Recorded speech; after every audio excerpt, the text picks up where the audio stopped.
Hello students, welcome back to this online lecture series on earthquake resistant design of structures. In today's video, we are going to discuss a couple of theories related to the origin of earthquake engineering, or rather I would use the term the cause of earthquake.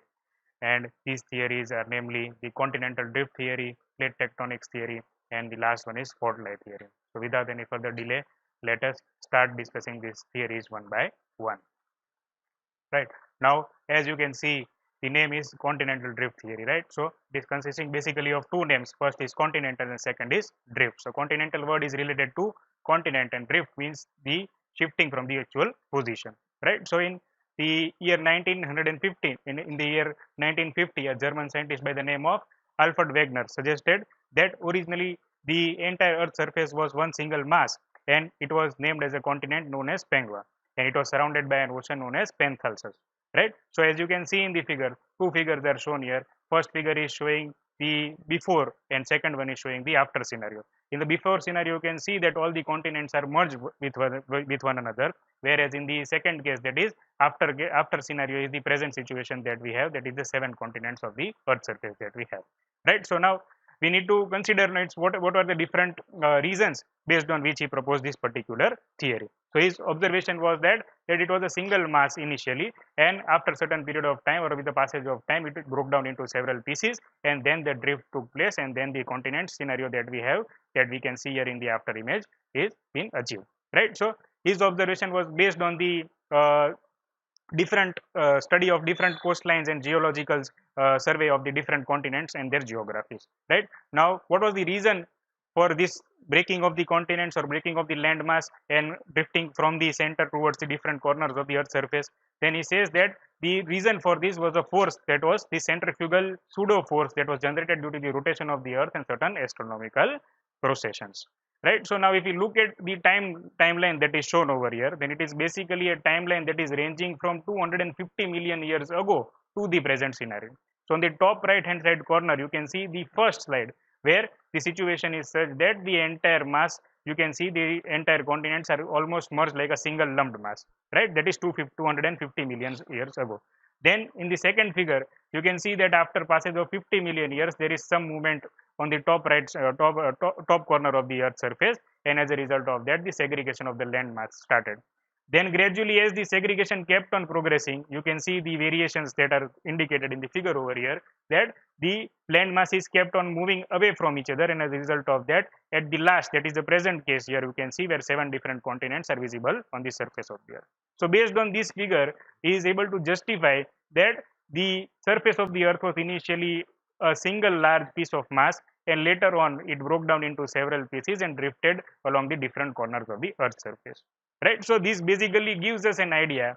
However, the conclusion, however the results or the validation that he is proposing is not concluding, right? But we can conclude one thing particularly over here, and that is that there is some movement that is taking place on the earth surface, as a result of which the geology of the earth has changed, right? So this brings us to the second theory, which is known as the plate tectonics theory, and it is one of the major reasons for the origin of the earthquake, right? So when we talk about plate tectonics, in case of plate tectonics, we have seen that basically in the last lecture we saw that the earth's we have dissected the earth's surface into 3 different layers. First is the crust, second is the mantle, and third is the core, right? So in the parallel lines here, what the plate tectonics theory is proposing is that in the early years of 1960, it was suggested that the top surface of the earth, which is the lithosphere, that where we are all staying, right? So this lithosphere was divided into several large parts, that is 7 large parts and several small pieces also.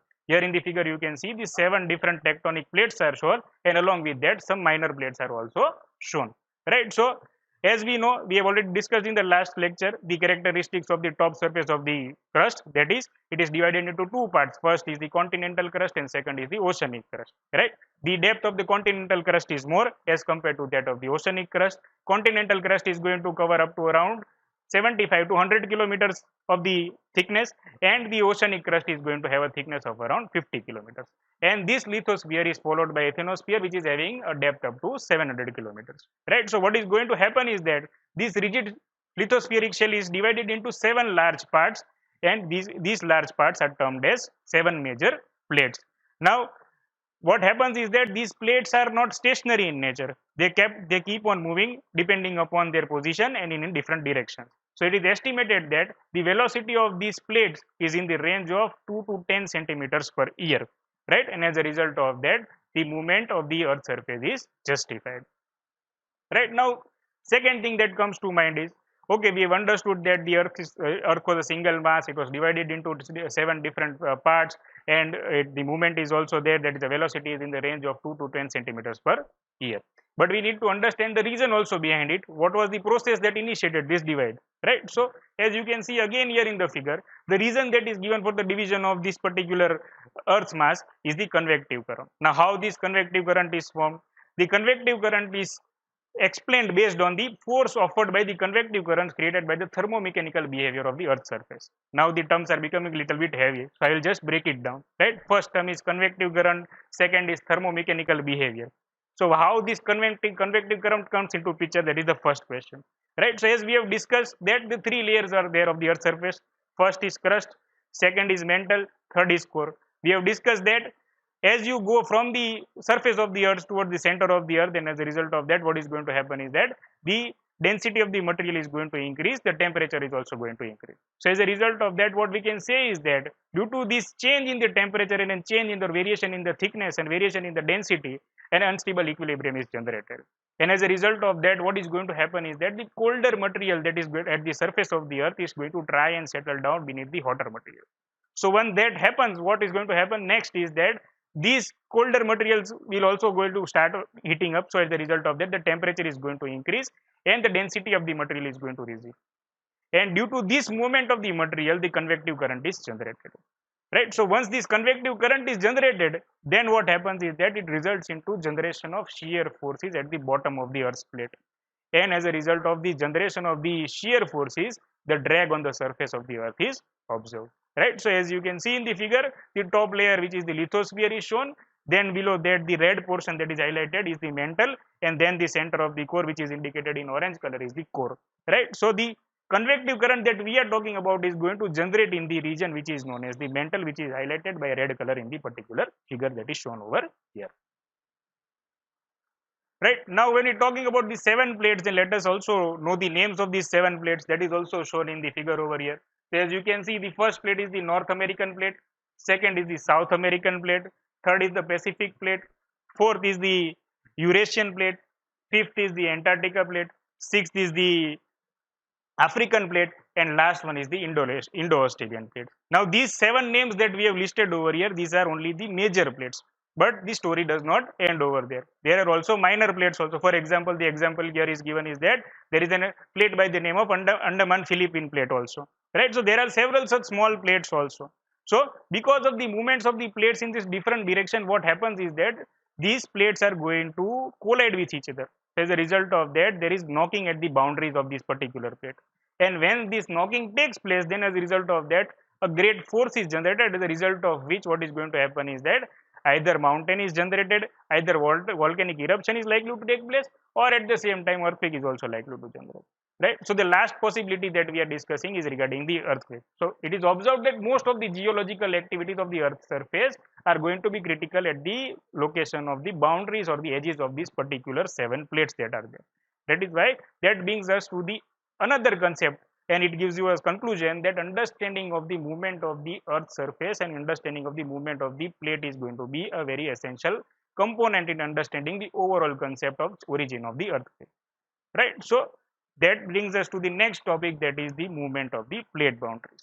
So owing to the difference in the movement between the plates that are in motion, three different types of plate boundaries are discussed, where the first boundary is known as the divergent boundary, second boundary is known as the convergent boundary, and third boundary is known as the transform boundary. The figures of all the 3 boundaries are shown here in the slide. Now if we talk about each and every boundary one by one, then the first boundary is the divergent boundary. Now as the name is suggesting itself, divergent means both the plates are going to move in opposite direction to each other, right? Then coming to the next plate, it is convergent boundary, so that means both the plates are going to move towards each other. And in case of the third boundary, that is the transform boundary, what is going to happen is that these boundaries are going to move past one another, right? So in case of divergent boundary, what is going to happen is that this phenomena is particularly observed in case of oceanic lithosphere. So as a result of that, what is going to happen is that the two plates or the two lithospheric layers will try to move away from each other, and when they move away from each other, then as a result of that, a drift is generated or a valley is created, right? So that is going to happen in case of divergent boundary. But when you talk about convergent boundaries, again there are two cases. First case is known as the subduction zone, and second is known as the collision boundary. So let us take one by one. First, if I talk about subduction zone, then in case of subduction zone, what happens is that this particular phenomena is observed in case when one layer is of oceanic lithosphere and second is of the continental lithosphere. So when these two particular layers come towards each other, then the layer which is going to have higher density is going to subduct below the other one. Then as a result of that, what is going to happen is that the temperature variation and density is always going to be there because of the property of the material. So as a result of that, what is going to happen is that the melting of material is going to take place, and due to the melting of the material, the trench is likely to be created, right? And this particular trench is known as oceanic trench, right? So this phenomena is known as the subduction phenomena. Then the second type of convergent boundary is known as the collision boundary. So in that case, what happens is that it is a collision of two continental lithospheric layers. That is, one continental lithospheric layer will be moving from one side, second one will be moving from the other side. So neither of them will subside because properties of both are same density, same temperature, same thickness, right? So as a result of that, the collision is going to take place, and when collision is going to take place, then as a result of that, the formation of rocks and mountains comes into existence. So that is about the convergent boundary. Now last one is the transform boundary, where the boundaries will just move past another without causing any kind of damage to the surface of the earth. So that is the most simple phenomena, that is third phenomena, is the transform boundary. Now the figure that you are showing on that you are seeing on your slide at the top is an example of convergent boundary, where it is happening near the Andaman pass that is there, where this particular phenomena is observed, where a trench is particularly formed due to the collision of the boundaries, right? Now this particular slide is giving you the summary of the comparison or the behavior or properties of these three different plate boundaries, where the comparison is in terms of motion, then the effect it is going to have, then the topography, and whether volcanic activity is likely to be possible or not. So on the first side, on the first column, you have the divergent, second you have the convergent, and your third you have the transform boundary. So if you first to talk about the motion, then in case of the divergent, we can say that it is going to be creating a difference. So as a result of that, the motion can be described as a spreading motion. Then in the second case, it is going to be a subduction motion, and in the third case, we can say that no difference is going to be there. When you talk in terms of effect, then in case of the divergent, we can say that it is going to be a what you can say a fruitful event, where it is going to be constructive in nature. Why? Because the oceanic lithosphere layer is likely to be created. Second, when you talk about convergent, then convergent can be can be considered as an intermediate process, where the collision is also possible and subduction is also possible. So as a result of that, we can say that the either construction is possible or destruction is possible. Both of them are possible. And in case of transform, no damage is done to the earth's surface. So it is neither constructive in nature, neither destructive in nature. And lastly, if you look at the volcanic activity, then in that case, you can say that in case of divergent and convergent, both the cases, the volcanic activity is possible, whereas in case of transform, the volcanic activity is not possible. Last, so here the three boundaries we have discussed, that is the divergent, convergent, and the transform. So I put up one slide where I am showing you the example of all these three cases in real life, where the first example, here you can see the two mountainous ranges are there, and in between there a valley sort of thing is there. So this is an example of divergent boundary. Second is the example of Andes mountains, where it is a classical example of convergent boundaries, where the two continental crust will collide with each other, and as a result of that, the mountains will be formed. Other example or local example or familiar example that we can take off is the Himalayan range that is there between India and China. That is also a result of convergent boundary. And the last example is the very famous example, that is the San Andreas fault zone, which is known as the transform boundary. So all these three figures for each type of boundaries I have shown in this particular slide. And lastly, before we end, we go to the types of fault also. Why? Because what is going to happen is that the boundaries are related, or their movements are related to the fault that are going to be there. Now what is basically a fault? So fault is basically a discontinuity within a mass cross where the movement of the plate has already taken place, right? It is a kind of discontinuity in the mass cross. Now this discontinuity can be in two directions. First is the horizontal direction, second is the vertical direction, right? Now based on the direction, the different types of faults are there. So here basically three types of faults are discussed, where the first fault is normal fault, second fault is reverse fault, and last one is the strike slip fault, right? Now if the movement is taking place in the horizontal direction, then it can be classified as a strike fault, and if the movement is taking place in vertical direction, then it is classified as a dip fault, right? So here you can see, in case of normal fault, what is happening is that both the plates are moving from away from each other in the horizontal direction, and at the same time what is happening is that the one portion of the plate is trying to subside beneath the another plate. So as a result of that, what you can see here, now two terminologies are there. First is known as foot wall and second is known as hanging wall. See, the hanging wall is defined as that portion of the plate which is going to subside. That particular portion is known as hanging wall, and the one that is going to remain on the upper side is known as the foot wall, right? So in case of normal fault, what we can observe from the figure is that the hanging wall is going downwards towards the epicenter or the focus of the earthquake, whereas the foot wall is going to remain on the upper side. Second type of the fault is reverse fault. In case of reverse fault, the scenario is reversing. What is happening is that the hanging wall is staying above the ground and the foot wall is trying to subside, and that is why it is known as reverse fault. And in case of strike slip fault, the movement is in lateral direction, and along with that, what is going to happen is that the what is going to happen is that it is going to move away from each other, right? So out of all these three types of faults, the one which is most responsible for initiation of the earthquake is known as the reverse fault, which is considered to be the one of the most critical types of fault where the origin of earthquake is likely to take place, right? So these are the three basic theories that we have discussed. First is the continental theory, second is the plate tectonics theory, and last one is the fault line theory. All these theory will help us understand the origin of earthquake or causes of earthquake in a better way. I hope you have enjoyed today's lecture. Stay tuned for the further series. Thank you.